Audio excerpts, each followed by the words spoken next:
Est-ce plus facile ou non de trouver un logement par les temps qui courent? On en parle avec vous, Bérénice de Villefloriot, et votre invité. Et notre invité, c'est Olivier Bugette aujourd'hui, président de la Boîte Immo. Bonjour. Bonjour. Et alors on va décrypter, on va analyser le marché immobilier avec vous et surtout avec le baromètre Intercab que vous publiez, je rappelle, tous les trimestres, qui regroupe plus de 8000 agences immobilières indépendantes qui sont réparties donc sur toute la France. Il y a un maillage assez régulier. Alors avant de commencer, est-ce que vous pouvez nous expliquer à nos auditeurs ce qu'est une agence immobilière indépendante, nous rappeler ce que c'est et puis nous parler donc de la méthodologie de ce baromètre Intercab? Avec plaisir. Eh bien, les agences immobilières indépendantes sont ces dizaines de milliers de commerces que vous voyez souvent en bas de chez vous ou dans votre quartier et qui sont dirigés par des hommes, des femmes très courageuses et très courageux qui sont indépendants, qui ne sont pas rattachés à un réseau ou à une marque et qui fonctionnent de façon totalement autonome. Et ce sont les professionnels avec lesquels nous travaillons depuis maintenant plus de 15 ans et que nous avons le plaisir de fédérer, de regrouper sur une plateforme qui s'appelle Intercab et qui permet à ces professionnels de mutualiser leurs efforts, de mutualiser leurs biens, notamment pour mieux répondre aux attentes des propriétaires et notamment des acquéreurs. Et alors justement, sur cette plateforme, qu'est-ce qu'on y trouve? Alors sur cette plateforme, qui est une plateforme professionnelle, les professionnels peuvent échanger des mandats et collaborer ensemble, mutualiser leurs forces pour proposer une offre beaucoup plus importante aux acquéreurs qui sont à la recherche d'un logement et proposer par là même une visibilité beaucoup plus importante également aux propriétaires qui souhaiteraient vendre leur logement. Et fort de ces 8500 agents immobiliers qui composent cette communauté de professionnels, eh bien nous sommes en capacité de remonter toutes les datas, toutes les informations du marché, et ce partout en France, puisqu'il ne faut pas l'oublier, les indépendants représentent aujourd'hui les 2/3 des professionnels, donc ils ont une vue très exhaustive du marché. Donc il y a plus d'indépendants que de franchisés. Absolument, franchisés, oui, c'est les grands réseaux qu'on connaît. Oui, bien sûr, il y a beaucoup plus d'indépendants aujourd'hui en France. C'est un marché qui reste encore entre les mains, effectivement, des entrepreneurs locaux, des entrepreneurs indépendants. Et grâce à leur travail, eh bien, nous sommes en capacité de créer un observatoire qui conjugue à la fois les datas, les prix, l'évolution des prix, l'évolution des volumes de vente, etc. Mais également le feeling et le ressenti de ces professionnels sur l'évolution et sur les grandes tendances du marché. Alors justement, là, vous venez de publier les résultats donc pour le premier trimestre 2024. Qu'est-ce qu'on peut dire? Alors, avant de rentrer dans le détail des chiffres, comment vous décririez la situation en France du marché immobilier? Alors, sur le premier trimestre 2024, on est dans un marché qui a peiné à changer de visage. Vous savez qu'on sort d'une année de 2023 qui a été un petit peu morose, en tout cas qui est en rupture avec les années précédentes qui elles-mêmes étaient des années historiquement hautes avec des records de volume de transactions.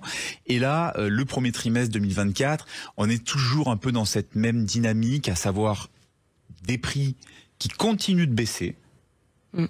Doucement, mais certainement, et ces baisses quand même se cumulent, donc on a des prix quand même qui sont bien différents de ceux qu'ils pouvaient être il y a 6 ou 9 mois, et parallèlement à ça, des taux d'intérêt qui sont plus favorables aux acquéreurs, mais qui restent néanmoins différents de ceux qu'on a connus dans cette période faste où on prêtait de l'argent gratuitement, et la baisse n'est pas encore suffisamment forte pour avoir pu entraîner avec elle dans son sillage bien un dynamisme et un relèvement des transactions. Donc c'est mieux, mais ça repart pas forcément comme on voudrait. Sur ce premier trimestre, en tout cas, effectivement, on peut pas parler de reprise incroyable.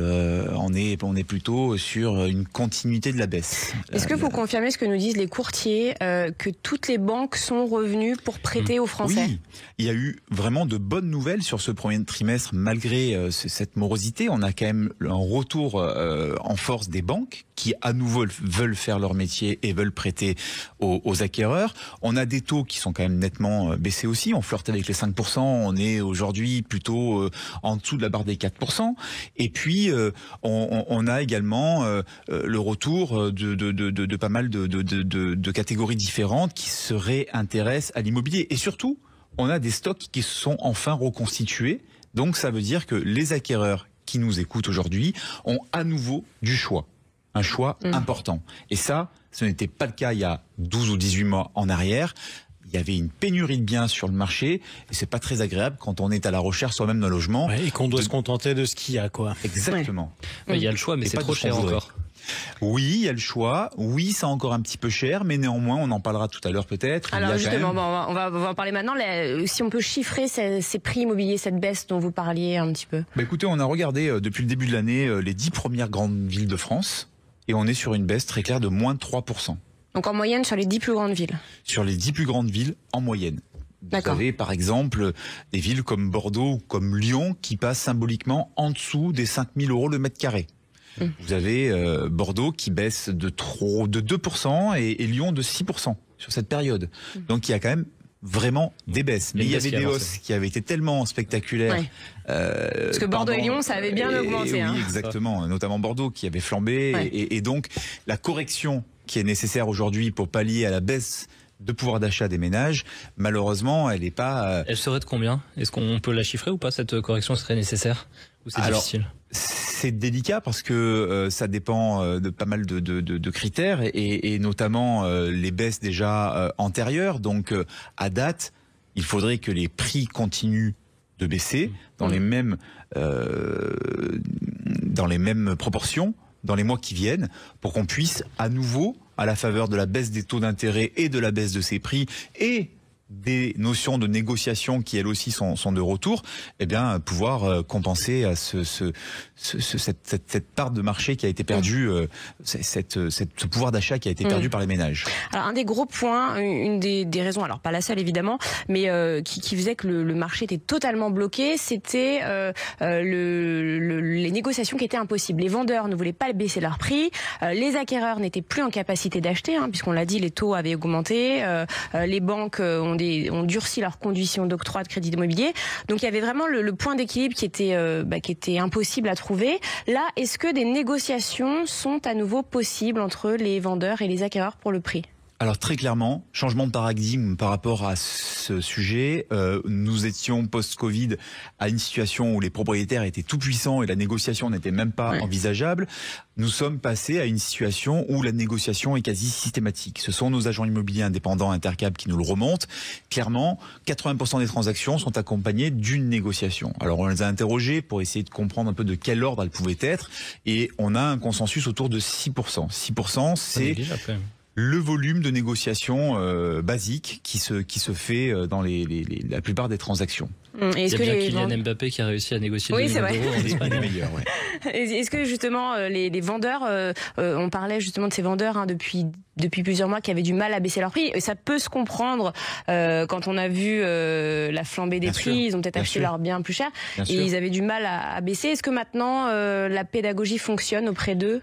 Est-ce que Absolument. Alors deux choses. La première, effectivement, merci de le souligner. Il y a un gros travail de pédagogie qui est fait par les agents immobiliers, les professionnels de l'immobilier qui sont là pour accompagner leurs clients dans les bons et les moins bons moments. Quand les prix sont très en faveur des propriétaires, eh bien ils sont là pour vous faire profiter de cette hausse.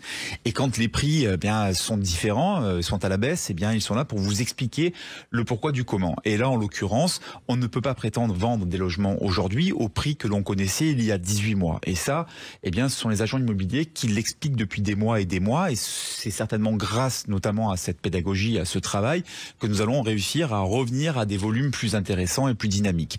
La deuxième chose, c'est que on est dans des vases communicants. Il ne faut pas oublier que 80% des gens qui vendent un bien immobilier le font pour réemployer cet argent à l'achat d'un bien immobilier, donc racheter eux-mêmes. Alors, qu'est-ce qui est mieux?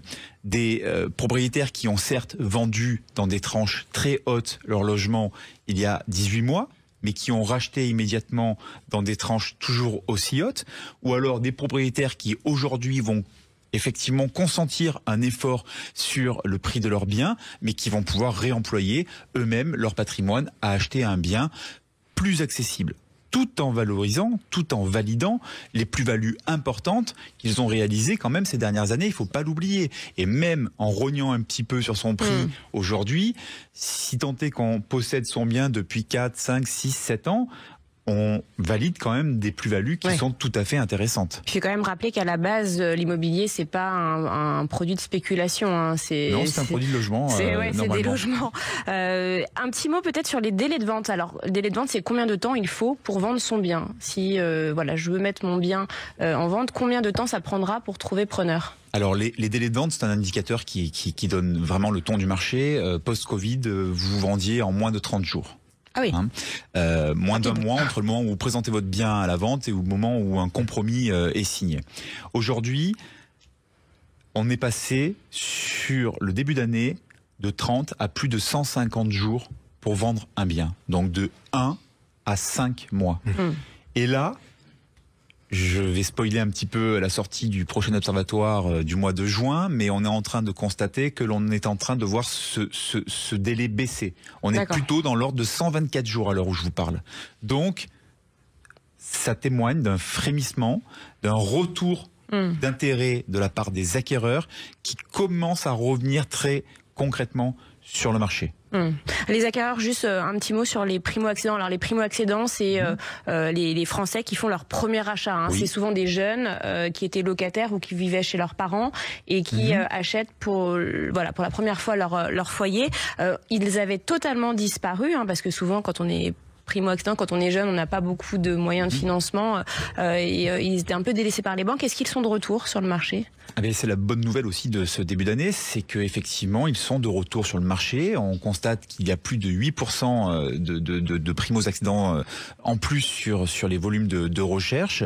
Et ils le sont notamment parce que les banques reviennent à nouveau vers eux et à nouveau, c'est une catégorie qui intéresse les banques et ce sont principalement les primo-accédants qui se sont constitués une petite épargne et qui bénéficient d'un apport qui aujourd'hui arrive à concrétiser leur projet, mais il y a un retour en force effectivement de leur part. Après, l'intérêt pour l'immobilier ne s'est jamais démenti chez personne, ni chez les investisseurs, ni chez les primo-accédants. Simplement, les conditions n'étaient pas encore réunies pour pouvoir agir. Mais la volonté, elle est sous-jacente et elle est toujours aussi forte.